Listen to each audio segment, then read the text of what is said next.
মুহূর্তে বঙ্গোপসাগরের গহীনে, যেখানে কুল কিনারা কিছুই নেই, সেমন তো অবস্থা দীর্ঘ 5 দিন সাগরের উত্তাল তরঙ্গে 4 নম্বর সিগন্যালে অসংখ্য জাহাজ আটকা ছিল হাতিয়া দ্বীপ অঞ্চলে।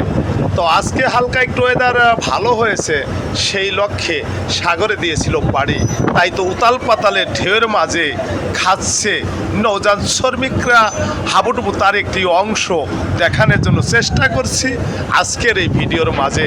দেখতে থাকুন যে কতটা ভয়ানক, কতটা ভয়ানক রূপে রূপান্তরিত হতে পারে যে বাংলার বঙ্গোপসাগর, তার একটি দৃশ্যপট।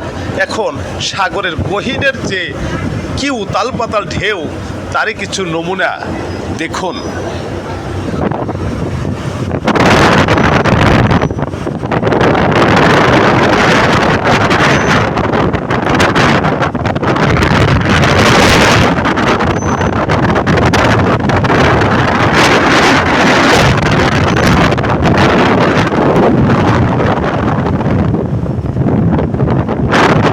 এখানে শ্রমিকদের, এই নৌযান শ্রমিকদের একমাত্র সাহায্যকারী, একমাত্র রহমতকারী মহান আল্লাহ তাআলা, যে আল্লাহ তাআলা আপনাকে আমাকে সবাইকে সৃষ্টি করেছেন, তার উপরে নির্ভর করেই একমাত্র এই যে বাংলার নৌযান শ্রমিকরা আপামা জনতা এবং পরিবারের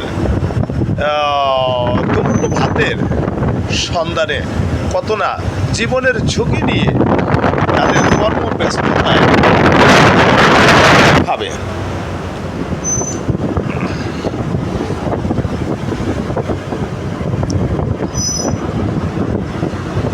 মনে হচ্ছে যে এইসব জাহাজগুলো, সিলিং জাহাজগুলো ডুবে যায় অবস্থা, ডুবে আবার জেগে যায়। সব কিছু আল্লাহর রহমত।